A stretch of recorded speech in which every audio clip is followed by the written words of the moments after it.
अस्सलाम वालेकुम व्यूअर्स, आप जुड़ चुके हो प्राइम पोस्ट के साथ और आपके सामने लेके आए हैं हम जम्मू कश्मीर असेंबली इलेक्शन के हवाले से ये एग्जिट पोल जो 90 के 90 असेंबली सेगमेंट्स पे जहां पे वोटिंग हुई है। 10 साल के बाद जम्मू कश्मीर में असेंबली इलेक्शन जो है हुए हैं और इसके बाद हमने देखा कि एक नौजवानों में भी एक जोश देखने को मिला था और इस बार जो है वोटिंग भी रिकॉर्ड तोड़ हुई जम्मू कश्मीर के अंदर। और 90 के 90 असेंबली सेगमेंट्स को लेके हमने एग्जिट पोल जो है वो तैयार किया है, जिसमें कश्मीर डिवीजन के 47 असेंबली सेगमेंट्स और जम्मू डिवीजन की 43 असेंबली सेगमेंट्स, जिसमें शेड्यूल ट्राइब की 9 सीटें और शेड्यूल कास्ट की 6 सीटें जो है, जो डिलिमिटेशन के बाद शेड्यूल ट्राइब और शेड्यूल कास्ट के लिए सीटें रिजर्व की गई है। मेरे साथ मेरे सीनियर साथी रईस वानी भी इस एग्जिट पोल को आप तक पहुंचाने की भरपूर कोशिश करेंगे हम। जी रईस। तवसीफ शुक्रिया। मैं आपको बता दूं कि अगर हम बात करेंगे कश्मीर डिवीजन की, कश्मीर डिवीजन में 47 सीट जो है वो 47 सीट से मैं आपको यहाँ पे दिखाने की कोशिश करूंगा। यहाँ पे जो है 47 सीट जो है वो कश्मीर डिवीजन में, और कुल मिला के अगर हम इंडिया अलायंस की बात करेंगे, इंडिया अलायंस में जो है 25 से लेके 28 सीटें जो है वो कश्मीर से इंडिया अलायंस ले रही है। कश्मीर डिवीजन में अगर हम पीडीपी की बात करेंगे, पीडीपी 5 से लेके 8 सीटें जो पीडीपी ले रही है। और अगर हम अदर्स की बात करेंगे, अदर जो है वो 9 से लेके 11 तक जो है वो सीटें ले सकती है। और बीजेपी की अगर हम बात करेंगे, बीजेपी यहाँ पे खाता नहीं खोल पा रही है। और आपको मैं बता दूं, ये इंडिया अलायंस की अगर हम बात करें, फिर से मैं रिपीट करूंगा, 25 से लेके 28 सीटें और पीडीपी 5 से लेके 8 सीटें और अदर्स के खाते में 9 से 11 सीटें जो है वो यहाँ पे अगर हम कश्मीर डिवीजन की बात करेंगे। अगर हम बात करेंगे, अगर बीजेपी जो है यहाँ पे खाता नहीं खोल पाए कश्मीर डिवीजन में, मगर वोट शेयर जो है वो बढ़ गया है। वोट शेयर कहां से बढ़ गया ये भी हम आपको बता दूं। वोट शेयर जो है वो हबकदल से बढ़ रहा है और अनंतनाग वेस्ट जो है वहां से वोट शेयर जो है बढ़ रहा है। और उकरनाग अगर हम बात करेंगे, एसटी कॉन्स्टिट्यूंसी है, वहां से भी वोट शेयर वहां से बढ़ रहा है। ये 3 ऐसी कॉन्स्टिट्यूंसी और उसके साथ पुलवामा और मैं तवसीफ में आपको बता दूं कि वहां से अगर हम सोफी यूसुफ जो कि सिरगोफारा बिजवारा, वहां से भी वोट शेयर वो बढ़ेगा वहां से। और कुल मिला के अगर हम बीजेपी अगर यहाँ पे खाता नहीं भी खोल पाई, मगर वोट शेयर यहाँ पे बिल्कुल अगर जम्मू की 43 सीट्स की हम जो जम्मू डिवीजन की 43 सीट्स है, वहां पे जो है अलायंस जो है उनको 11 से लेके 13 सीटें जो है वो मिल रही है और भारतीय जनता पार्टी को 15 से लेके 25 सीटें जा रही है, अदर्स को जा रही है 4 से लेके 6 सीटें। ये जम्मू डिवीजन की कैलकुलेशन जो है आप तक पहुंचाई हमने। ये 43 सीट्स में जो है बीजेपी जो है आगे लीड कर रहे हैं, उसके बाद अलायंस और अदर्स की जो है। अब डिटेलली जो है रईस बात करेंगे किस असेंबली सेगमेंट पे किसका पलड़ा बारी है, किस डिस्ट्रिक्ट में कितनी सीटें जो है अलायंस के खाते में जा सकती है। क्या लग रहा है श्रीनगर के 8 जो असेंबली सेगमेंट्स है, तो क्या लग रहा है आपको 8 असेंबली सेगमेंट्स पे अलायंस और बाकी क्या लग रहा है इसमें? जी आपकी बात सही है। मैं अगर जो हमारे व्यूअर्स है उन तक हम पहले अगर हम श्रीनगर की बात करेंगे, श्रीनगर जो है, श्रीनगर में जो है 8 कॉन्स्टिट्यूंसीज है। कुल मिला के अगर हम 8 कॉन्स्टिट्यूंसी में अगर हम श्रीनगर की बात करेंगे, जो इंडिया अलायंस की बात करेंगे, इंडिया अलायंस आपको मैं ये भी बता दूं कि इस बात जो है नेशनल कॉन्फ्रेंस से कांग्रेस के साथ जो है गठबंधन किया, उसके साथ सीपीआईएम भी थी। और इंडिया अलायंस की अगर हम बात करेंगे 6 से लेके 7 सीटें जो है अगर हम श्रीनगर की बात करेंगे, इंडिया अलायंस वहां से ले सकती है। और उसके साथ साथ मैं आपको बता दूं कि जो अगर हम अदर्स की बात करेंगे, अब ये अदर्स की अगर हम बात करेंगे, अदर्स 0 से लेके 2 सीटें, ये 2 सीटें हमने इसलिए क्योंकि इसमें अगर हम जम्मू कश्मीर अपनी पार्टी के जो अल्ताफ बुखारी है वो इसमें आते हैं और उसके साथ साथ वो कंटेस्ट कर रहे हैं। और अगर हम इसके जेडिबल कॉन्स्टिट्यूंसी, ये अहम कहना चाहूंगा मैं क्योंकि हमारे व्यूअर्स को पता होना चाहिए, जेडिबल एक ऐसी कॉन्स्टिट्यूंसी में वहां पे जो है नेक टू नेक फाइट है। वहां पे पीपल्स कॉन्फ्रेंस के जो है कैंडिडेट भी है और नेशनल कॉन्फ्रेंस के तनवीर सादिक, और ये 2 कैंडिडेट्स के नेक टू नेक फाइट है जो हमारे व्यूअर्स तक हम जरूर ये पहुंचाने की कोशिश करेंगे। इसमें जो है मुकाबला बहुत नेक टू नेक फाइट है इस सीट पे, जेडिबल सीट पे। इसलिए हमने जो है अदर्स को जो है 2 सीटें यहाँ पे जाने को मतलब मिल सकती है। और कुल मिला के श्रीनगर की बात करेंगे, श्रीनगर में 6 से 7 जो है वो इंडिया अलायंस को मिल सकती है। जी तौसीफ, अगर मैं बता दूं कि इंडिया अलायंस में आपको मैं ये भी बता दूं कि इंडिया अलायंस में जो है अगर हम कांग्रेस की बात करेंगे, कांग्रेस श्रीनगर में जो है शार टैंक की अगर हम बात करेंगे, शार टैंक में तारिक हमीद करा जो कि जम्मू कश्मीर प्रदेश कांग्रेस के चीफ है, वो वहां से लड़ रहे हैं। हालांकि नेशनल कॉन्फ्रेंस के जो इरफान शाह है वो इंडिपेंडेंट वहां पे लड़ रहे हैं। पहले वो नेशनल कॉन्फ्रेंस के एमएलए भी रह चुके थे पिछले 2014 में। तो इस कुल मिला के अगर हम बात करेंगे तारिक हमीद करा जो है वहां से आगे वो जीत सकते हैं वहां पे, और कांग्रेस के जो है एक सीट वहां से उनको मिल सकती है। बाकी जितनी भी सीटें हैं वो नेशनल कॉन्फ्रेंस के जो जडीबल की सीट है यहाँ पे पीपल्स कॉन्फ्रेंस के एक जो नामावर चेहरा है इस वक्त, और खासकर एक मजहबी सोच रखने वाला शख्सियत है वो, तो उसके दरमियान जो मुकाबला जडीबल में, मुझे लगता है कि जडीबल में एनसी से ज्यादा एज जो है पीसी के कैंडिडेट को मिल रही है। जी जी, हम जेडीबल की बात करें कि जेडीबल जो है वो श्रीनगर में ही आता है, और तौसीफ का भी यही कहना है और हमारा एग्जिट पोल भी कहता है कि नेशनल कॉन्फ्रेंस और पीसी पीपल्स कॉन्फ्रेंस का जो है टक्कर जो है नेक टू नेक फाइट वहां पे देखने को मिल सकती है। पीडीपी कहाँ पे देख रहे हो श्रीनगर की? पीडीपी अगर हम बात करेंगे तौसीफ की, पीडीपी इस बार श्रीनगर में खाता नहीं खोल पाए, क्योंकि अगर हम बात करें इससे पहले जो है हजरत बल की अगर हम बात करेंगे, हजरत बल में पीडीपी का जो एक्स एमएलए आसिया नकाश जो है वहां पे वो रह चुकी है, और जो हमने वहां पे सर्वे किया, वहां पे लोगों से बात की, जो हमने पोलिंग के दौरान जब वहां पे हम कवर कर रहे थे, ऐसा कुछ भी नहीं लिख रहा था। शायद लोग जो है उनसे नाराज भी है।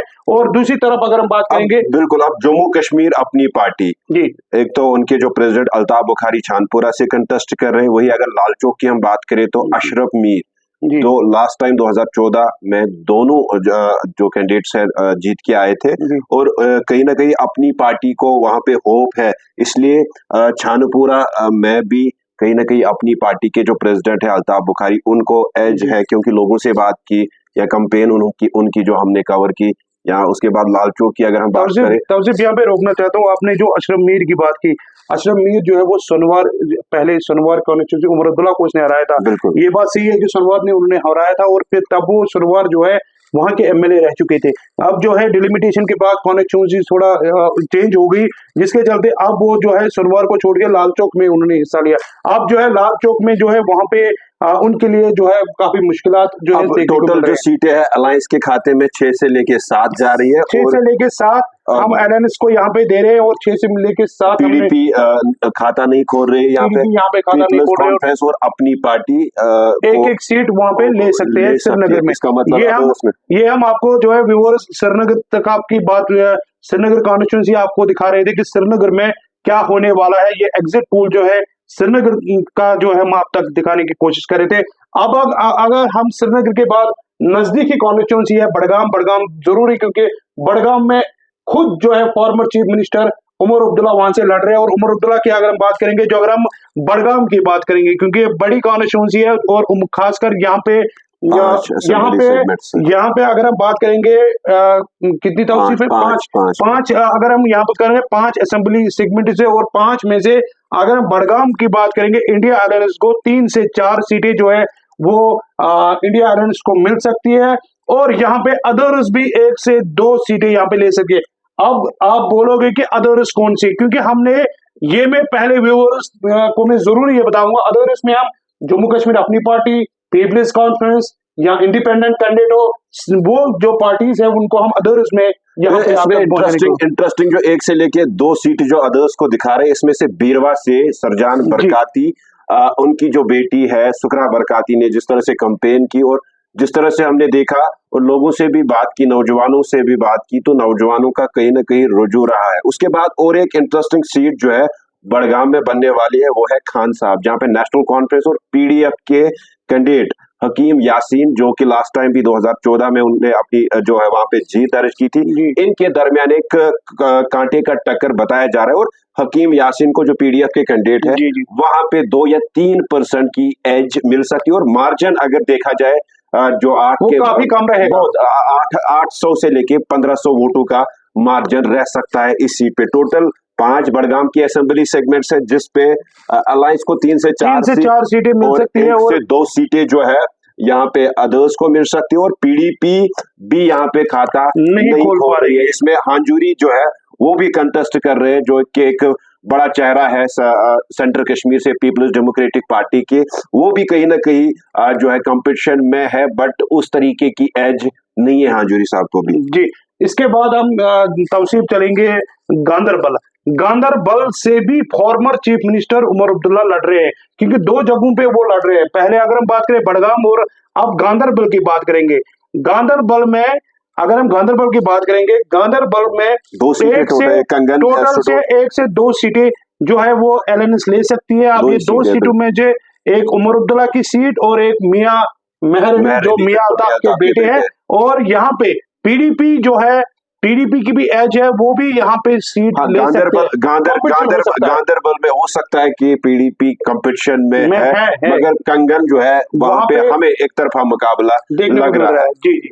और उसके बाद अगर हम बात करेंगे बारामूला के बाद, हम जाएंगे सीधे पुलवामा की तरफ, क्योंकि पुलवामा साउथ कश्मीर में आता है। और पुलवामा की अगर हम टोटल सीटें कितनी है, तो पुलवामा से 4 सीटें हैं, राजपुरा, पुलवामा और त्राल और पांपोर, ये 4 असेंबली सेगमेंट्स पुलवामा की। और पुलवामा में एक एज जो है वो पीपल्स डेमोक्रेटिक पार्टी को मिल रही है, क्योंकि यूथ लीडर वहीदुर रहमान परा का आबाई गांव है, वहां पे पीडीपी को 1 से लेके 3 सीटों पे एज मिल रही है। और एक सीट पे जो है नेशनल कॉन्फ्रेंस का दबदबा वहां पे देखने को मिल रहा है। मैं बता दूं तौसीफ की, पुलवामा में जो है, पुलवामा की अगर हम बात करें इंडिया अलायंस की, 1 से 2 सीटें जो है वो इंडिया अलायंस की है, और 2 से 3 सीटें जो है वो पुलवामा पीडीपी को मिल सकती है। और उसके बाद अगर हम अदर्स की बात करेंगे, अदर्स यहाँ पे खाता नहीं खोल पा रहे। कुल मिला के जो है 2 से 3 आपने सही बोला, क्योंकि यहाँ पे राजपुरा में जो है नेशनल कॉन्फ्रेंस का कैंडिडेट जो है वो जीत सकते हैं। और आपने पुलवामा की अगर हम बात करेंगे, अब मैं आपको जरूर बताऊंगा, जो हमारे व्यूअर्स सुन रहे हैं, पुलवामा में वहीदुर रहमान पारा के अपोजिट में जो है नेशनल कॉन्फ्रेंस के खलील बंद है। हालांकि वो इससे पहले भी जीत चुके हैं।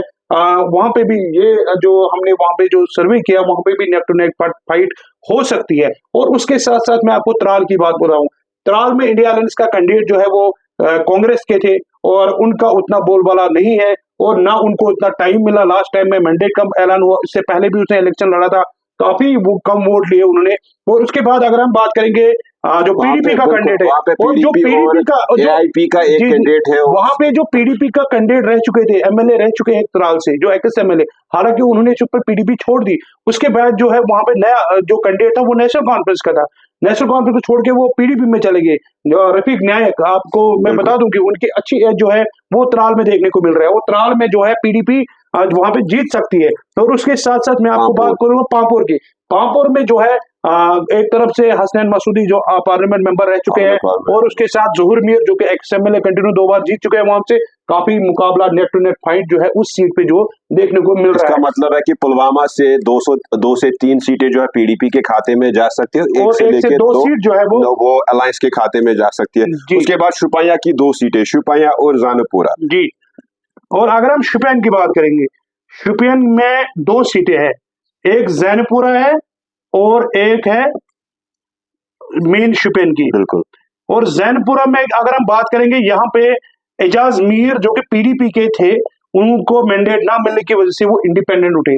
और दूसरी तरफ MLC, ex MLC Shaukat Ahmad Ganai जो है वो नेशनल कॉन्फ्रेंस के हैं, और दोनों जो है वहां पे फाइट दे सकते हैं। और ये जो हमारे पास आंकड़े हैं, जो हमने सर्वे किया, वहां पे नेशनल कॉन्फ्रेंस को एज है बिना इस सीट पे, क्योंकि एजाज मीर जो है वो इंडिपेंडेंट, हालांकि उसने पीडीपी के जो पार्टी से उसने ऑलरेडी वो एमएलए बन चुके थे, और वहां से अच्छे वोट लिए थे 2014 में।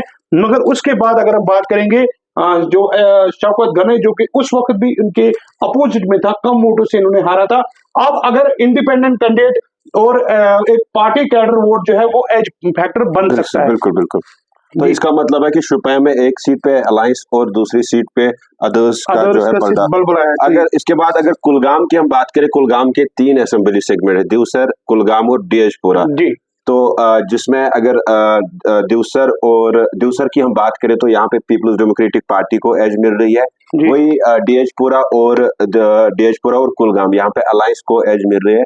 यहाँ पे पीपल्स डेमोक्रेटिक पार्टी के खेमे हालांकि तौसीफ मैं आपको रोकना चाहता हूँ कि तौसीफ यहाँ पे अगर हम बात करेंगे कुलगाम की, मोहम्मद यूसुफ तारिगामी जो कि सीपीआईएम के कैंडिडेट है, हमेशा एलएनएस पार्टनर रह चुके हैं, और उसके अपोजिट में जो है जमात इस्लामी भी उठी थी। हालांकि वहां पे कुछ जब कैंपेनिंग के दौरान वहां पे ये भी जो है ग्राउंड से लग रहा था कि जमात इस्लामी जो है उनकी उनकी भी एज ठीक ठाक है। अब जो है देखने वाली ये बात ये होगी क्योंकि पीडीपी का जो कैंडिडेट है, क्योंकि पीडीपी वहां पे पहले 2 नंबर पे आती थी। अब ये इस बार जो है जो हमने वहां पे सर्वे वहां तो सैंपल उठाए, वहां पे जो है वर्सेस जमात इस्लामी है, सीपीआईएम वर्सेस जमात इस्लामी होगा, क्योंकि सीपीआईएम को एज है वहां पे। और उसके बाद आपने कुलगाम की अगर हम बात करें सकीना ईटू, वो वहां से एक साइड जीत रही है, उसमें उतना नेक टू नेक फाइट वहां पे देखने को नहीं मिलेगी। और उसके बाद अगर दिवसर की बात करेंगे, दिवसर में मैं आपको जरूर ये बात कहना चाहूंगा, दिवसर में अगर हम नेशनल कॉन्फ्रेंस के कैंडिडेट की बात करें, फ्रेंडली कंटेस्ट और एनसी और कांग्रेस का, हालांकि उसका जो एज ये मैं जरूर बेवरस तक पहुंचाने कोशिश करूंगा। नेशनल कॉन्फ्रेंस का जो कैंडिडेट था, कांग्रेस का जो कैंडिडेट था, वो वोट आपस में बढ़ गए और पीडीपी का उसका फायदा मिला और पीडीपी यहाँ से कहीं ना कहीं पीडीपी की कहीं ना कहीं ये सीट पार्लियामेंट में उन्होंने वहां पे लीड भी हासिल की थी और हॉट सीट मानी जाती है। और जो वोट डिवाइड हो गई, ये जो फ्रेंडली हुआ वहां पे, हालांकि अगर फ्रेंडली नहीं होता, एलन सीट हो जाती तो पीडीपी को नुकसान। बिल्कुल। उसके बाद अगर अनंतनाग की हम बात करें तो अनंतनाग के 7 असेंबली सेगमेंट्स है और इसमें से अगर हम अलायंस की बात करें तो अलायंस के खाते में कितनी सीटें जा रही है? मैं तौसीफ आपको बता दूं कि एलएनएस सीट जो अगर हम अनंतनाग की बात करेंगे, अनंतनाग में 7 सीटें हैं और एलएनएस जो है नेशनल कॉन्फ्रेंस, हम ये कहेंगे कि क्योंकि अनंतनाग में हमें लोग भी ज्यादा देखते हैं और हम जरूर नाम सीटों तक हम पहुंचाएंगे। अगर हम स्टार्ट हम करेंगे मेन अनंतनाग से जो है मुकाबला, वहां पे नेशनल कॉन्फ्रेंस चाहे वो एलएनएस कैंडिडेट हो, पीरजादा सईद एलएनएस कैंडिडेट है वहां पे, और उसके साथ साथ पीडीपी के डॉक्टर महबूब बेग है, हिलाल अहमद शाह है जम्मू कश्मीर अपनी पार्टी के। मगर यहाँ पे मैं जरूर जो हमने सर्वे किया वहां पे हमें ये देखने को मिला, अगर यहाँ पे अगर क्यों बोल रहा हूं मैं, अगर नेशनल कॉन्फ्रेंस के वोट सही में एलएनएस कैंडिडेट को पड़े तो सीट जो है एलएनएस कैंडिडेट के हाथ में जा सकती है। अगर वहां पे जो हमारे पास मैं वही बात बताऊंगा, अगर यहाँ पे वोट नहीं पड़े होंगे, क्योंकि एक तरफ जो हमारे पास सर्वे पहुंचा उसमें पीपल्स डेमोक्रेटिक पार्टी को ये सीट जा रही है। उसके बाद अनंतनाग वेस्ट नेशनल कॉन्फ्रेंस को, अनंतनाग ईस्ट और बिजबिहारा भी, बिजबिहारा जो है वो एनसी को जा रही है, डोरू आईएनसी, पहलगाम एनसी, कुकरनाग में कांटे का टक्कर है। यहाँ पे नेशनल कॉन्फ्रेंस और इंडिपेंडेंट कैंडिडेट जो है उनके दरमियान मुकाबला देखने को मिल रहा है। और वही अगर हम अनंतनाग ईस्ट की बात करें तो अनंतनाग ईस्ट पे पीडीपी और नेशनल कॉन्फ्रेंस के दरमियान कांटे का टक्कर है। मैं बताऊंगा तो सिर्फ इसमें थोड़ा इलाबरेट करते हैं ताकि लोगों को समझ आए कि कंफ्यूजन किसी जगह नहीं होना चाहिए। आपने जो बात की कि अनंतनाग के, हमने बोल दिया कि पीडीपी वहां पे मिल सकती है, पीडीपी वहां से जीत सकती है। और उसके साथ साथ मैं अनंतनाग वेस्ट की बात करूंगा। अनंतनाग वेस्ट जो है ये पहले डिलिमिटेशन के बाद जो कॉन्स्टिट्यूंसी काफी फैल गई है, जितने इसमें वोट थे आधे वहां पे अब्दुल मजीद लाल नेशनल कॉन्फ्रेंस के कैंडिडेट वहां पे रह चुके, 2 बार उन्होंने जीत के सामने आए। वहां पे अब्दुल गफार सोफी भी है, वो भी एक बार जीत के आए हैं। कुल मिला के जो है अब जो ये कॉन्स्टिट्यूंसी फैल गई है उसको जो है बीजेपी के रफीक वानी जो है वो वहां से जो है उन्होंने भी इलेक्शन में हिस्सा लिया है अनंतनाग वेस्ट से। अब यहाँ पे क्या हो सकता है कि अनंतनाग वेस्ट को जो है अच्छा बल से काजीगुंड तक इस कॉन्स्टिट्यूंसी में फैलाना, और दूसरी बात जो अब्दुल मजीद लालमी का जो वोट बैंक था या अब्दुल गफार सोफी जो है वो एक ही साइड रहते हैं। उसके बाद आगे की बात अगर हम करेंगे, निपुरा काजीकुंड में जो है जो रफीक वानी है वो वहां पे रहता है। हालांकि ये जो है वहां पे कांटे का टक्कर मिल सकता है कि चाहे जो बीजेपी वहां पे है, वहां पे बीजेपी का भी वोट बैंक ठीक ठाक है और बीजेपी के भी वोट वहां पे पड़े अनंतनाग वेस्ट से। चाहे हम अच्छाबल साइड से बात करें, काजीकुंड बात करें, तो कुल मिला के जो है वहां पे नेशनल कॉन्फ्रेंस और बीजेपी का मुकाबला बन सकता है। और आपको मैं ये भी बता दूं कि जिस तरीके से उसके बाद अगर हम अनंतनाग ईस्ट की बात करेंगे, अनंतनाग ईस्ट में एडवोकेट जो रियाज खान के साथ अब्दुल रहमान वीरे की जो कॉन्स्टिट्यूंसी है आदि वो इस साइड आई है, उसका जो है एज उसको भी मिल सकता है। मगर जिस तरीके से एडवोकेट रियाज खान है जो शांगस, ये तौसीफ बोलना नहीं चाहिए आपको कि शांगस में इस बार रिकॉर्ड रहा, वहां पे इतने वोट नहीं पड़ते थे जितने इस साल पड़े। वो इससे जाहिर पता चलता है कि शांगस में जो है इस बार उन्होंने वोट ज्यादा डाले, अब वो एक क्रेडिट ही जो है गांव वो एक क्रेडिट ही गांव से हम ये नहीं कह नहीं नहीं सकते, नहीं मगर बता, ये मैं है कि आपको कांटे क्लियर की करता हूँ। टक्कर है। 4 टाइम्स जी मिनिस्टर जी रह जी चुके हैं, 4 जी, बार जीत चुके हैं। अब्दुल मैं रहमान वही गनी कह उनका रहा एक हूँ, इससे बड़ी इससे सियासी लेगेसी है। वो तो शायद, मगर यहाँ पे जो है नेक टू नेक फाइट है अनंतनाग ईस्ट से, और उसके बाद हम आएंगे आनंद कुकरनाग की, और कुकरनाग में जो है नेशनल कॉन्फ्रेंस को एज इसलिए मिल सकती है क्योंकि वहां पे नेशनल कॉन्फ्रेंस नंबर 1 पे इसलिए हम बोल रहे हैं ताकि जो गुलजार चौधरी है, जो इंडिपेंडेंट कैंडिडेट है, उनका और नेशनल कॉन्फ्रेंस का मुकाबला नेक टू नेक फाइट है, और जो भी यहाँ से जीतेगा वो 1500 से लेके 2000 वोटों से इससे जीतेगा, भी कम, बिल्कुल। यही मार्जिन रहेगा। क्योंकि गुलजार चौधरी कांग्रेस के कैंडिडेट थे पहले, हालांकि यहाँ पे एलएनएस हुई, कांग्रेस जो गुलजार चौधरी है वो इंडिपेंडेंट, उन्होंने हिस्सा लिया। इंडिपेंडेंट में जो कांग्रेस के वर्कर आ रहे हैं वो शायद एलएनएस के साथ नहीं चलेंगे, उन्होंने गुलजार चौधरी का सपोर्ट किया। जो ये हम कहेंगे कि 30 से लेके 40% जो कांग्रेस वर्कर है जो एलएनएस के साथ चलेंगे, बाकी जितने भी कांग्रेस थे उन्होंने गुलजार चौधरी का साथ दिया। अब उसका गुलजार चौधरी का एक फैक्टर, ये चीज सेकंड पोजीशन पे लाने के लिए उनका क्रेडिट देना पड़ेगा, जो कि तालिब चौधरी ने पीडीपी से जो है वो इस गुलजार अपना को सपोर्ट सपोर्ट किया, एक्सटेंड किया। और उसने उसका सपोर्ट किया, उसके चलते भी गुलजार चौधरी जो है नेक टू नेक फाइट है इन दो कैंडिडेटों के बीच में। और ये हमने इसीलिए जो है नेक टू नेक फाइट, क्योंकि कांटी का वो कहते हैं ना कि कुछ ही मतलब 1000 से 1500, 800 से लेके यही यही 1500 मतलब वोट। मार्जिन रहेगा, इन दो में से कोई भी सीट निकाल सकता है। और अगर हम बात करेंगे बिजबहरा सिरगोफारा सीट की, यहाँ पे जो है अब देखने वाली बात ये और होगी, इसमें इंटरेस्टिंग बात यह है कि 3 ही कैंडिडेट कंटेस्ट तीन ही कर रहे कैंडिडेट है, हैं, वो भी बात, पीडीपी, नेशनल कॉन्फ्रेंस और भारतीय जनता भारतीय जनता पार्टी। पार्टी। और आपको मैं ये भी बता दूं कि तीनों सीटों जो है वो एक तरफ से इल्तिजा मुफ्ती और दूसरी फार्मर तरफ से चीफ बशीर मिनिस्टर, बशीर बिल्कुल। वीरे, जो बशीर वीरे है, हालांकि उसके भाई ने पहले अपनी पार्टी में, हालांकि वो कैंडिडेट भी थे, उसने वो विड्रा करके जो है वो सपोर्ट अपने अपने भाई भाई को को किया। सपोर्ट। अब वो एज मिल सकती है, हालांकि बशीर वीरे और तारिक वीरे जो है वो अपने दो भाई है, उन्होंने कैंपेनिंग के दौरान हमने जो है फिर और सैंपल दूसरी उठाए, तरफ से फॉर्मर चीफ मिनिस्टर की बेटी बेटी, कंटेस्ट कर रही है, और हालांकि वो श्योर है बिजबिहारा 99 से लेके अभी तक वहां पे पीपल्स डेमोक्रेटिक डेमोक्रेटिक पार्टी पार्टी की कभी हार सीट ही थी, नहीं हाँ है, जी। बिल्कुल। तो इस बार जो है वहां पे जो हमारा सर्वे कह रहा है कि वहां से बिजबहरा सरकोफारा से नेशनल कॉन्फ्रेंस जीत के सामने आ सकती है, और वो बशीर बिरी वहां से जीतेंगे।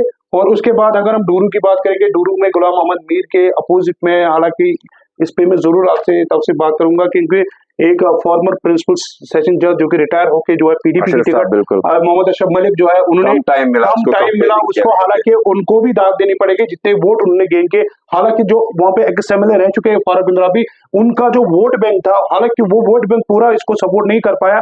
हालांकि उसका रीजन रहा कि वहां से हार रहे हैं, और वहां पे जो है गुलाम मोहम्मद मीर जो है जीतेंगे, क्योंकि जिस तरीके से वहां पे वोट पड़े, क्योंकि मैंने पहले ही बताया कि अगर इसको पहले ही मैंडेट दिया होता तो शायद तवसीफी। पहलगाम भी इंटरेस्टिंग है, क्योंकि वहां पे हम देख रहे हैं कि अल्ताफ कलो नेशनल कॉन्फ्रेंस के जी पीडीपी की कैंडिडेट भी है, और दूसरी तरफ से रफी अहमद मीर। जी, रफी अहमद मीर को भी वहां पे जम्मू कश्मीर अपनी पार्टी की, जम्मू कश्मीर अपनी पार्टी, बट एज जो है वो नेशनल कॉन्फ्रेंस के कैंडिडेट को मिलेगी, और कम मार्जिन से नेशनल कॉन्फ्रेंस वहां पे भी वहां जीत पे के पीडीपी सामने। का भी बिल्कुल कम मार्जिन से नेशनल कॉन्फ्रेंस वहां पे जीत है। 7 सीटों में जो अलायंस को कितनी सीटें यहाँ पे जा रही है, और अदर्स को कितनी अगर सीटें। हम अनंतनाग की बात करेंगे, अनंतनाग में मैं आपको बता दूं कि 4 से 6 सीटें जो है वो एलएनएस को आ सकती है, और अगर हम पीडीपी की बात करेंगे, पीडीपी को 2 से 3 सीटें जो है वो पीडीपी को आ सकती है। और यहाँ पे अगर हम बात करेंगे अदर्स भी एक। अदर्स भी जो है वो एक सीट जो है वो आ सकती है। यहाँ पे 4 से 6 सीटें एलएनएस जो है, इंडिया एलएनएस, जिसमें कांग्रेस और एनसी और सीपीआईएम, वो अलग है। सीपीआईएम हालांकि यहाँ पे कोई कैंडिडेट है नहीं, तो पीडीपी को जो है 2 से 3 सीट आ सकती है। अगर नॉर्थ कश्मीर की बात करें, जिसको जी। थर्ड फेज में जिसकी वोटिंग हुई, तो नॉर्थ कश्मीर में कहीं ना कहीं जो है एक इंटरेस्टिंग मुकाबला देखने को मिल रहा है। एक तरह से पीपल्स कॉन्फ्रेंस, दूसरी तरफ से अवामी इत्तेहाद पार्टी, पीपल्स डेमोक्रेटिक पार्टी, नेशनल कॉन्फ्रेंस। तो पहले अगर कुपवारा की हम बात करें, तो कुपवारा में 6 असेंबली सेगमेंट्स है, जिसमें करना है, त्रिगाम है, कुपवारा है, लोलाब है, हिंदवारा है, लंगेट है। और इसमें से जो है अलायंस के खाते में कितनी सीटें दिखा रहे हैं। आपको मैं बता दूं तवसीफ के, कुपवारा की अगर हम बात करेंगे, 2 से लेके 3 सीटें जो है वो इंडिया एलायंस वहां पे ले सकती है, और पीडीपी के खाते में 1 सीट जा सकती है, और अगर हम बीजेपी वहां पे खाता नहीं खोल पाए, और अगर हम अदर्स की बात करेंगे 1 से 3 सीटें जो है अदर्स इसमें इंटरेस्टिंग ले बात सकते यह हैं। है कि पीपल्स कॉन्फ्रेंस और अवामी इत्तेहाद पार्टी, दो पार्टियां, मैंने पहले जिस ही तरह से दर्शकों अवामी का इत्तेहाद पार्टी के जो प्रेसिडेंट है इंजीनियर रशीद, वो पार्लियामेंट अपनी अपनी इलेक्शन, सीट बिल्कुल। पे अपनी तो अगर लंगेट की लंगेट से बात करें जहां पे उनके जो है ब्रदर कंटेस्ट कर रहे हैं, वो वही जीत अगर हम सकते हैं। पीपल्स कॉन्फ्रेंस के कैंडिडेट सजाद गनी लोन की बात करें तो वो दो जगह से कंटेस्ट कर रहे हैं, तो 2 से लेके 3 सीटें जो है अदर्स को। अगर उसके बाद हम बात करें, अगर बारामूला की बात करें तो बारामूला भी एक इम्पोर्टेंट सेगमेंट डिस्ट्रिक्ट है, और इन बारामूला की क्या सिचुएशन है इसमें, 1 2 3 4 5 6 7 असेंबली सेगमेंट्स है बारामूला के। तो अगर हम साथ में बारामूला की बात करेंगे, बारामूला में 3 से 4 सीटें जो है वो इंडिया अलायंस को मिल सकती है, एक सीट जो है वो पीडीपी को मिल सकती है, और 1 से 3 सीटें जो वो अदर्स के खाते में जा सकती है। अब पीडीपी को ये जरूरी मैं बता दूंगा कि पीडीपी यहाँ पे कौन सी सीट ले सकती है। पीडीपी जो है बागोरा किरी, यहाँ लगी बशारत बुखारी जो है वो, हालांकि इंडिया वहाँ पे इंडिया अलायंस के कैंडिडेट जो है इरफान हफीज लोन भी है, हालांकि उनको इस बार पहली बार मैंडेट मिला, तो मगर बशारत बुखारी डीडीसी भी है वहां पे, डीडीसी पे, और बशारत बुखारी वहां से जीत के सामने आ सकते हैं, सकीना बेग भी और वहां से वहां पे contest। बशारत बुखारी जो है वहां पे जीत सकते हैं तो पीडीपी उसके के। बाद बिल्कुल, अगर उसके बाद बांडीपुरा की जी। बात करें, बांडीपुरा के 3 असेंबली सेगमेंट है, सोनावारी, बांडीपुरा और गुरेज, जो शेड्यूल ट्राइब के लिए रिजर्व। यहाँ पे आपको क्या लग रहा है कि किसका पर्दा बारी है?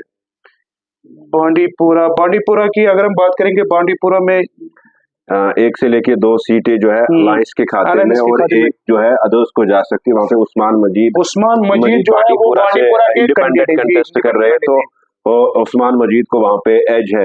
वही अगर रामबन की हम बात करें, डिस्ट्रिक्ट जी रामबन की 2 असेंबली सेगमेंट्स है, जिसमें बानीहाल और रामबन, जी। तो वहां पे क्या लग रहा है? वकार रसूल वानी और सजाद चाइन, और उसके बाद पीपल्स डेमोक्रेटिक पार्टी, त्रिकोना मुकाबला वहां पे हमने ऑब्जर्व किया था। देखो तब से वहाँ पे एक चीज हो सकता है कि रामबन में जो है 1 से 2 सीटें जो है इंडिया अलायंस को मिल सकती है, और अगर हम पीडीपी बीजेपी की बात करेंगे, वहाँ पे बीजेपी ने खाता नहीं खोला, हालांकि पिछली बार जो है बीजेपी का एमएलए वहाँ पे रह चुके हैं, और अदर्स के खाते में भी कोई सीट नहीं जा रही है। और अगर हम पीडीपी की बात करेंगे, वहाँ पे आपने सही बोला त्रिकोणीय मामला है, मगर दूसरी तरफ अगर हम बात करेंगे, जो पलड़ा अगर हम बारीक कहेंगे, वो वकार रसूल के जो कि कांग्रेस के इंडिया अलायंस के कैंडिडेट है, हालांकि वहाँ पे फ्रेंडली हुआ, अगर वहाँ पे फ्रेंडली नहीं होता तो वन साइडेड इलेक्शन था, क्योंकि अब वहाँ पे फाइट इसलिए है क्योंकि वहाँ पे फ्रेंडली हुआ है, जो नेशनल कॉन्फ्रेंस के वोट और कांग्रेस के वोट जो है बिल्कुल वो उन्होंने बढ़ गई। हाँ, तो उसके बाद अगर हम बात करें रियासी की 3 असेंबली सेगमेंट्स है, जिसमें रियासी, माता वैष्णो देवी जो डिलिमिटेशन के बाद एक नई असेंबली सेगमेंट बनाएगी, और गुलाबगढ़ जो है शेड्यूल ट्राइब के लिए रिजर्व। वहां पे क्या लग रहा है कि अगर हम बात करेंगे तवसीफ के रियासी जो है, वहाँ पे 1 सीट जो है इंडिया अलायंस के खाते में जा सकती है, और 1 से 2 सीटें जो है बीजेपी के खाते में जा सकती है। आपने सही बोला कि और 1 सीट जो है वो अगर हम बात करेंगे अदर्स में जा सकती है। वहाँ पे इंडिपेंडेंट एजाज खान जो कि इंडिपेंडेंट, हालांकि वो जम्मू कश्मीर अपनी पार्टी के थे, उन्होंने वहां से इस्तीफा दिया, और वो जो है अदर्स में इंडिपेंडेंट वहां पे उन्होंने हिस्सा लिया चुनाव में।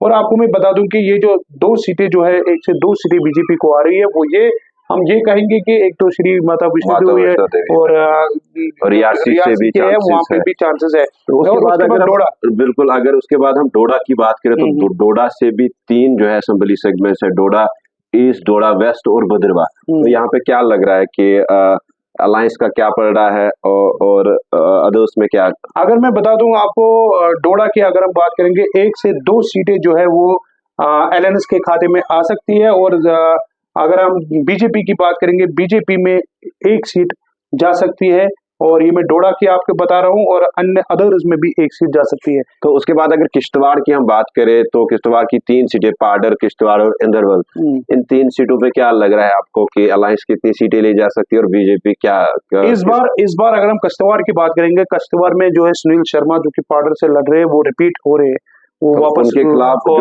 जो अलायंस के कैंडिडेट थी पूजा ठाकुर, जो डीडीसी चेयरपर्सन, नहीं, वहां पे सुनील शर्मा वापस आ रहे हैं, जो कि हमने देखा वहां पे सुनील शर्मा जो है वहां से जो है वापस दूसरी बार जो है वो एमएलए बन रहे हैं, और उसके साथ साथ किश्तवाड़ की सजाद किचलू वहां से वापस नेशनल कॉन्फ्रेंस, हालांकि पिछली बार जो है उन्होंने हारा था, अब जो है इस बार वो जीत रहे हैं। इंदरवल में सबसे ज्यादा वोटिंग जो है वो 80+% वोटिंग जो है इंदरवल में हुई अलायंस की तरफ से वहां पे शेख जफरुल्लाह जो कि डीडीसी मड़वा है। दूसरी तरह से इंटरेस्टिंग बात अंदरवल की ये है कि वहां पे जीएम सरूरी भी कंटेस्ट कर रहे हैं और उसके अलावा प्यारे लाल जो नेशनल कॉन्फ्रेंस के कैंडिडेट है वो भी कंटेस्ट कर रहे हैं। एक इंटरेस्टिंग मुकाबला वहां पे अलायंस और सरूरी के दरमियान देखने को मिल रहा है। इसीलिए मैं बताऊंगा कि जो प्यारे लाल थे वो नेशनल कॉन्फ्रेंस के पहले कैंडिडेट थे, हालांकि वहाँ एलएनएस से उनको मैंडेट नहीं मिला। वो जो है वो इंडिपेंडेंट जो है वहां पे थे और इंडिपेंडेंट कैंडिडेट जो है अब उसको भी देखना पड़ेगा कि प्यारे लाल ने जो वोट लिए है, हालांकि मैंने पहले ही बताया कि अभी जो हमने सर्वे किया वहां पे ये सीट जो है चांसेस ज्यादा है सरूरी को, क्योंकि वो वहां से वोट भी ज्यादा पड़े। और अगर हम यहाँ की बात करेंगे वार्ड 1 मरवा साइड से, वहां पे उतनी वोटिंग नहीं हुई जितना इंदरवाल साइड से, वहां पे वोट भी कम है। बिल्कुल। हाँ जी। तो ये अगर उसके बाद हम उधमपुर की बात करें तो उधमपुर भी कहीं ना कहीं एक इंटरेस्टिंग डिस्ट्रिक्ट बनता जा रहा है। कहीं ना कहीं भारतीय जनता पार्टी को होप है वहां पे कि शायद उधमपुर की सारी सीटें जो है। उसके साथ साथ मैं ये भी बता दूं, उधमपुर में आपने बात छेड़ी, उधमपुर में आपने देखा होगा आज से 3 दिन पहले ही खबर आई कि 12 बीजेपी के लीडर्स को सस्पेंड कर दिया गया बिकॉज ऑफ ये कि वो जो है एंटी पार्टी एक्टिविटीज वहां पे कर रहे थे। वहां पे इंडिपेंडेंट कैंडिडेट जो पवन खुजर है उसको जो है सपोर्ट करने के लिए उनको सस्पेंड कर दिया गया। और जो वहां पे बीजेपी का आपने सुना होगा, बीजेपी को जो स्पोक्स पर्सन वहां पे थे, लड़ रहे थे, पठानिया वहां पे लड़ रहे थे और वो उसको जो है एंटी पार्टी एक्टिविटी जो बीजेपी के मेन लीडर से जो पोस्टर्स पे बैठे हुए थे वो सपोर्ट कर रहे थे इंडिपेंडेंट कैंडिडेट पवन खुजरे को, और जिसके कारण जो बीजेपी को एक लेटर इशू करनी पड़ी, जो लीडर्स को सस्पेंड करना पड़ा। और उसका जो फायदा जो है अब ये है कि तो ओवरऑल क्या लग रहा है वहां पे जो अगर उधमपुर वेस्ट, उधमपुर ईस्ट, चिनानी और रामगढ़ जो शेड्यूल्ड कास्ट के लिए, मैं आपको बता दूं कि उधमपुर में 1 से 2 सीटें जो है इंडिया अलायंस के खाते में जा सकती है और उसके साथ साथ 2 से 3 सीटें जो है बीजेपी के खाते में जा सकती है। और यहाँ पे तो अदर्स और पीडीपी ने खाता नहीं खोला। कुल मिला के मैं आपको बता दूं 1 से 2 सीटें जो है वो इंडिया अलायंस को मिल सकती है यहाँ पे। अब अगर खते पीर पंचाल की बात करें, एक इंटरेस्टिंग मुकाबला हमेशा वहां पे देखने को मिला और कहीं ना कहीं एक महत्वपूर्ण रोल रहता है वहां की सीटों को लेके सरकार बनाने में। इस बार क्या लग रहा है आपको कि राजौरी पुंछ में इंडिया अलायंस के खाते में कितनी जा सकती है? और भारतीय जनता पार्टी ने वहां पे पहाड़ियों को शेड्यूल ट्राइब का वो रिजर्वेशन भी दी थी, उसके बाद जिस तरह से पहाड़ी कॉज को लेके वहां के जो लीडर्स है उन्होंने बीजेपी ज्वाइन भी किया था। तो क्या लग रहा है अगर पुंछ की पहले 3 सीटों की बात करें जिसमें हवेली है, मेंढर है और सुरनकोट? आपको मैं पुंछ हवेली की बात करूंगा। पुंछ हवेली में लगातार एजाज जान जो है वो वहां से जीत के आ रही है और पुंछ हवेली से जो है इस बार भी जो है एजाज जान जो है वो एमएलए बन सकते हैं। और उसके बाद अपने पुंछ की बात करें, हमें एनसी यहाँ पे इंडिया अलायंस है, 2 से 3 सीटें जो है वो इंडिया अलायंस के खाते में जा सकती है और 1 सीट जो है वो बीजेपी के खाते में जा सकती है। बिल्कुल हवेली, क्योंकि थोड़ा मैं इस खत्ते से वाकिफ भी हूँ, तो अगर हवेली की हम बात करें वहां पे शाह मोहम्मद तांतरे जो कि फॉर्मर एमएलए वहां पे रह चुके हैं, 2014 में पीडीपी की टिकट पे उन्होंने वहां पे अपनी जीत दर्ज की थी। उसके बाद भारतीय जनता पार्टी का भी एक गुजर चेहरा है जिन्होंने recently Bharatiya Janata party join की थी। तो वहां पे जो है एक टाइट मुकाबला है, मगर नेशनल कॉन्फ्रेंस को एज है क्योंकि मियां अल्ताफ का वहां पे एक फैक्टर है। उसके बाद अगर मेंढर की हम बात करें तो मेंढर में नेशनल कॉन्फ्रेंस को अपर एज है और उसके बाद दूसरे नंबर पे हमें जो लग रहा है कि भारतीय जनता पार्टी वहां पे है। उसके बाद अगर हम सुरनकोट की बात करें, सुरनकोट में जिस तरह से राहुल गांधी भी वहां पे कंपेनिंग के लिए आए, इंडिया के कैंडिडेट को फारूक अब्दुल्ला साहब भी आए और उसके बाद हमने देखा सचिन पहलाट भी आए, इमरान प्रतापगढ़ी साहब भी वो भी आए, कांग्रेस के स्टार कैंपेनर्स वहां पे आए, मगर वहां पे जो है भारतीय जनता पार्टी को, हालांकि उनकी जो है मौत हुई, अल्लाह ताला जन्नत फिरदौस अता करे, फिरदौस जो वहां पे कंटेस्ट के क्योंकि वहां पे जो है वो एज की है और वो आज जीत पहाड़ी को कम्युनिटी उसको बाबाई कौम भी कहती है, तो उनको एज। अगर राजौरी की हम बात करें, राजौरी की जो 5 निशस्त है, क्या लग रहा है आपको 5 निशस्तों से? राजौरी की अगर हम बात करेंगे, मैं व्यूअर्स तक जरूर ये बात पहुंचाऊं, राजौरी में इंडिया अलायंस के 2 से 3 सीटें जो है वो मिल सकती है और बीजेपी को 1 से 2 सीटें बीजेपी के खाते में चले जा सकती है और 2 से 3 जो है इंडिया अलायंस के खाते में। बिल्कुल, जिसमें नौशहरा एक इंटरेस्टिंग मुकाबला है जहां पे रविंद्र राजा भारतीय जनता पार्टी के जो प्रेसिडेंट है, इस बार जो हमने सर्वे वहां पे किया लोगों से, बड़ी खबर है, ये बड़ी खबर, state president Bharatiya Janata party वो वहां से हमारे सर्वे के हिसाब से हार रहे हैं। वहां पे नेशनल कॉन्फ्रेंस के सुरेंद्र चौधरी जीत रहे। और उसके बाद और अगर सुरेंद्र चौधरी वही सुरेंद्र जो पहले बीजेपी में थे। बिल्कुल, और उससे पहले पीडीपी में थे और उसके बाद बीजेपी ज्वाइन किया था और उसके बाद अब असेंबली में कांटे का टक्कर दिया उन्होंने नौशहरा में भारतीय जनता पार्टी के प्रेसिडेंट रविंदर रैना। मगर दूसरी ओर एक यहाँ पे इंटरेस्टिंग सीट जो है वो बुदल है, जहाँ पे मामा भांजा लड़ रहे हैं और वहां पे इतनी कंट्रोवर्सी हमने देखी ड्यूरिंग कैंपेन। वहां पे अमित शाह आए, राजनाथ सिंह आए, नितिन गडकरी साहब आए और नेशनल कॉन्फ्रेंस ने भी बड़ा जोर बुदल में लगाया। नेशनल कॉन्फ्रेंस के मियां अल्ताफ जो कि गुजर बकरवाल कम्युनिटी में उनका बड़ा जो है ओहदा है और खासकर अनंतनाग राजौरी पार्लियामेंट सेगमेंट के मेंबर भी और बड़े मार्जिन से उन्होंने अनंतनाग राजौरी सीट जीती है।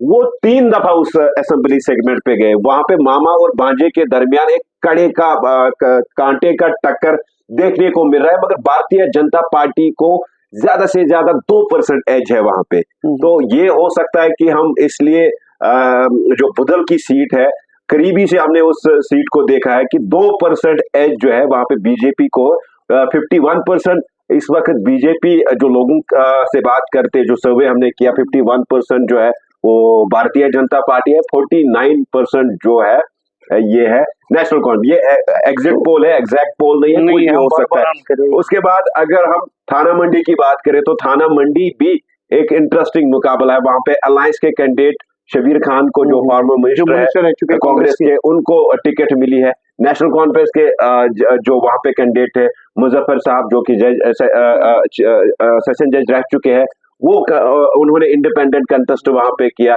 पीपल्स डेमोक्रेटिक पार्टी के कमर चौधरी जो फार्मर एमएलए है वो वहां पे भी त्रिकोणीय मुकाबला देखने को मिल रहा है, मगर वहां पे मुझे लग रहा है कि पीपल्स डेमोक्रेटिक पार्टी को एज है। और उसके बाद अगर हम राजौरी की बात करें तो राजौरी में भी इंडिया अलायंस के कैंडिडेट जो है कांग्रेस के जो कैंडिडेट है उनको एज है और दूसरी से विमोद गुप्ता भारतीय जनता पार्टी के बड़े चेहरे। ये शेड्यूल ट्राइब के लिए ये सीट भी रिजर्व। ओवरऑल तौसीफ अगर मैं बात करूंगा सबसे बड़ी और सब इंतजार करते हुए कि जम्मू से, क्योंकि सबकी नजरें जम्मू पे है, क्योंकि जम्मू एक ऐसा घेरा असेंबली सीट सबसे ज्यादा सीटें तो यहाँ पे है और सबकी नजरें भी है इस सीट पे जम्मू पे ही है कि जम्मू से इंडिया अलायंस कितनी सीटें ले सकती है। लगातार हम देख रहे हैं कि जब हालांकि मैं आपको रोकूं तौसीफ की, जब यहाँ पे वोटिंग कर रहे थे मैं खुद आप भी थे मैं थे, हमने वहां पे कवरिंग की और हमने वहां पे कवरेज दिखाया लोगों को कि हमें वहां पे देखा कि जिस तरीके से हमें लग रहा था कि शायद जो है फिर से बीजेपी स्वीप करेगी और वही लगा। जो हमने एग्जिट पोल जो सर्वे किया वहां पे भी इंडिया अलायंस के अगर मैं बात करूं 2 से 4 सीटें जो है कुल वहां से जम्मू से ले रहे हैं और ज्यादा 5 से 8 सीटें जो है बीजेपी ले रही है और 2 से 4 सीटें ये भी हम कौन सीटें आपको दे रहे हैं ये रूरल एरियाज की। अगर हम सिटियों की बात करें वहां पे बीजेपी ने फिर से जो एक बार स्वीप किया। वहां पे सिर्फ हमने भी देखा जब हम इलेक्शन कवर कर रहे थे वहां पे सिर्फ बीजेपी को वोट जैसे कि बहू की सीट है बीजेपी वन साइडेड मुझे लग रहा है। हमारे सर्वे के Jammu East BJP one sided लग रही। नगरोटा दविंदर राणा जो कि इससे पहले Jammu West BJP, Jammu North BJP, इसमें जो है मड़, अखनूर, छंब और सुचीतगढ़ और बिश्ना ये 5 सीटें जो है इनमें कांग्रेस बसोली तो वो कुटवार में, तो ये 5 सीटें जो है इनमें कांग्रेस का थोड़ा बहुत है। ये नहीं कह सकते हैं कि कांग्रेस ये सीटें निकाल सकते हैं। और आरएसपुरा में जो आरएसपुरा जो सीट है वहां पे कांग्रेस के वर्किंग प्रेसिडेंट जो है रमन बल्ला वो कंटेस्ट कर रहे हैं, मगर उनके लिए भी टाइट मुकाबला वहां पे है। एज है 1-2% वहां पे भी क्लोज कंटेस्ट है। और खासकर जिस तरह से हमने जम्मू में देखा लगातार पिछले चंद दिनों से एक लहर चल रही है, डोगरा चीफ मिनिस्टर होना चाहिए, डोगरा चीफ मिनिस्टर की बातें कहेंगे। और हमने भी जब वोटरों से बात की साहब ये भी कह रहा था कि हमें वोटर कहीं ना कहीं जो है बदलाव चाहते हैं। जितना हमने भी लोगों से बात की थी, स्टूडेंट्स यूनिवर्सिटी में मैं गया था, वहां पे स्टूडेंट से बात की, कॉलेज के बच्चों के साथ हमने बात की थी, आम जो वहां पे जो रेडिया लगाते हैं उनसे बात की थी मैंने, रघुनाथ बाजार जो है वहां पे जो ट्रांसपोर्टर्स है या बिजनेस फ्रेटर्निटी जो है उनसे जब हमने बात की, दरबार मोह एक बड़ा इशू है जम्मू के लोगों के लिए। इसलिए मुझे लग रहा है कि जम्मू में 3 से लेके 5 सीटों पे जो है कांग्रेस को थोड़ी बहुत एज है। उसके बाद अगर कुठवा की हम बात करें, कुठवा भी कहीं ना कहीं एक भारतीय जनता पार्टी कह रही है कि कठुआ से भी शायद हमें बहुमत मिलेगी। तो आपको क्या लग रहा है कि कठुआ से अगर हम बात करेंगे 2 से 4 सीटें जो है वो इंडिया अलायंस के खाते में जा सकती है, जिनमें से मेन 2 सीटें हैं। एक तो मैं आपको बता दूं कि कठुआ से मनोहर लाल शर्मा जो कि इंडिया अलायंस के कैंडिडेट है, और लाल सिंह चौधरी लाल सिंह, ये 2 सीटें जो है इंडिया अलायंस के खाते में जा सकती है। 2 से 4 सीटें कठुआ से। हीरानगर हीरानगर में भी इंटरेस्टिंग है। हीरानगर में जिस तरह से भारतीय जनता पार्टी कह रही थी कि वन साइडेड जो आम जो वहां पे गुज्जर हो, बकरवाल हो, शेड्यूल कास्ट का एक बड़ा फैक्टर रहता है कठुआ डिस्ट्रिक्ट में, क्योंकि बीएसपी को भी एक सीट पे वहां पे एज है, बहुजन समाजवादी जो कठुआ शेड्यूल कास्ट के लिए रिजर्व है। बीडीसी मेंबर जो है वहां पे कठुआ के है, वो वहां से कंटेस्ट कर रहे हैं बीएसपी की टिकट पे, और बीएसपी का अच्छा खासा वोट शेयर वहां पे है। हो सकता है कि बीएसपी को कठुआ से एज है, मेन जो कठुआ है। उसके बाद हीरानगर में मुझे लगता है कि कांग्रेस को एज है, वही बिलावर हो, बसोली हो, या यहाँ पे भी कांग्रेस को एज है। तो ओवरऑल यहाँ पे भी टाइट मुकाबला देखने को मिल रहा है। तो कुल मिला के अगर हम बात करेंगे, मैं व्यूअर्स तक जरूर बताना चाहूंगा कि इंडिया अलायंस के खाते में कितनी सीटें जा सकती है। अब ये बड़ी खबर, क्योंकि 35 से लेके 35 से लेके 46 तक जो है इंडिया अलायंस के खाते में सीटें जो है वो जा सकती है। और अगर हम पीडीपी की बात करेंगे, पीडीपी में 7 से 12 सीटें, 7 से 12 सीटें जो है वो पीडीपी के खाते में जा सकती है। और बीजेपी की अगर हम बात करेंगे, 15 से लेके 25 सीटें जो है वो बीजेपी के खाते में जा सकते हैं। और अगर हम बात करें अदर्स, जिनमें मैंने पहले भी बताया, जम्मू कश्मीर अपनी पार्टी हो, इंडिपेंडेंट कैंडिडेट हो, पीपल्स कॉन्फ्रेंस हो, अवामी इत्तेहाद पार्टी हो, तो 5 से जो है 10 सीटें जो है वो इंडिपेंडेंट जो है वो इंडिपेंडेंट के खाते में चले जा सकते हैं। ये बड़ी खबर 35 to 46 जो है इंडिया अलायंस सबसे। अगर हम बहुमत की बात करेंगे, बहुमत जो है इस बार, क्या आपको पता है कि 5 सीटें ऐसी भी है जो नॉमिनेटेड है। कुल मिला के 95 सीटें में 48 सीटें हैं, जिनको 48 सीटें आ सकते हैं। अब बीजेपी कह रही थी कि हम सरकार बनाएंगे, जिस तरह से राम माधव कंटिन्यूअसली टचिंग में है कुछ पॉलिटिकल पार्टियों के श्रीनगर के अंदर, जिसमें लगातार वो पिछले 3 दिन से टच में। अब बीजेपी को क्या है कि बीजेपी 43 सीटें उनको चाहे 5 जो नॉमिनेटेड है, तो वो तो जो है बीजेपी के, जिस तरह से आपने कहा कि 35 से लेके 46 सीटें जो है वो नेशनल कॉन्फ्रेंस ले सकती है, और उसके बाद 2 सीटें नेशनल कॉन्फ्रेंस को चाहिए। वो 2 सीटें भी एक अहम रोल निभा सकती है। और उसके बाद पीपल्स डेमोक्रेटिक पार्टी आती है। तो जिस तरह से इस वक्त कयासारी लगाई जा रही है कि पीपल्स डेमोक्रेटिक पार्टी अगर कुछ सीटें जो है अलायंस को जरूरत पड़े, तो उसके बाद वो पीडीपी जो है, जिस तरह से महबूबा मुफ्ती ने बयान भी दिया था ना कि की रोल बन सकती है। सही बात है। और दूसरी तरफ से जो अदर्स के खाते में 10 से 11 सीटें जा रही। अब बीजेपी जिस तरह से उन्होंने लगातार एक नैरेटिव इस वक्त जम्मू के अंदर जो सेट किया है कि डोगरा चीफ मिनिस्टर होना, इस बार जो है यहाँ बीजेपी कह रहे हैं कि इस बार जो है जम्मू का सीएम बन सकता है, किसी भी तरीके से भारतीय जनता पार्टी सरकार होगी। अब भारतीय जनता पार्टी के जो एग्जिट पोल जो बता रहा है कि 15 से लेके 25 सीटें, तो उसके बाद 25 से 5 जो है उनके नॉमिनेटेड है, और अदर्स में 10 सीटें हैं। तब भी सरकार नहीं बन सकती है। जो हमारा सर्वे है उसके हिसाब से 35 से लेके 46 सीटें जो है वो अलायंस को जा रही है, 7 से लेके 11 सीटें जो है वो पीपल्स डेमोक्रेटिक पार्टी ले सकती है, अदर्स जो है वो 10 से लेके 11, और भारतीय जनता पार्टी जो है। ज्यादा मैं व्यूअर्स तक जरूरी बात मैं पहुंचाना चाहता हूँ, जो इंडिपेंडेंट कैंडिडेट्स है, हालांकि कुछ ऐसे भी कैंडिडेट्स है जो कांग्रेस के साथ पहले जुड़े हुए थे, हालांकि उनको कांग्रेस के इन्होंने छोड़ के, कांग्रेस को छोड़ के वो कई गुलाम नबी आजाद की पार्टी में भी चले गए थे। हालांकि जो वो कैंडिडेट जो इंडिपेंडेंट, वो अगर उनमें से कुछ इंडिपेंडेंट कैंडिडेट्स, हालांकि जो हमें सूत्रों से खबरें आ रही है कि इंडिपेंडेंट कैंडिडेट जो है वो कांग्रेस में शमूलियत कर सकते हैं, और उस वक्त जो इंडियंस को जो है सरकार बनाने में आसान हो सकते हैं। बिल्कुल, ये एग्जिट पोल जो है अब तक प्राइम पोस्ट के माध्यम से हमने पहुंचाया है, और जम्मू कश्मीर बिल्कुल 8 तारीख को जो नताइज सामने आ जाएगा, तो उसके बाद सरकार किसकी बनेगी तो वो 8 तारीख के बाद ही पता चलेगा। मगर फिलहाल मैं आपको बता दूं कि, और साथ साथ रुकना चाहता हूँ, 8 तारीख को जरूर आप सुबह 7 बजे से ही जो है फेसबुक पेज, यूट्यूब चैनल हमारी वो देखिए। हम आप तक सुबह 7 से लेके बराबर जब तक जो है काउंटिंग खत्म नहीं होगी, पल पल का अपडेट आप तक पहुंचाने की कोशिश करेंगे, काउंटिंग के हवाले से, क्योंकि हमने हर जगह हर डिस्ट्रिक्ट में अपना टीम के जो है रिपोर्टर्स रखे हुए हैं। आपको हम पल पल के अपडेट आप तक पहुंचाने की कोशिश करेंगे। आप बने रहे प्राइम पोस्ट के साथ। तब सिर्फ और मुझे दीजिए इजाजत। खुदा हाफिज।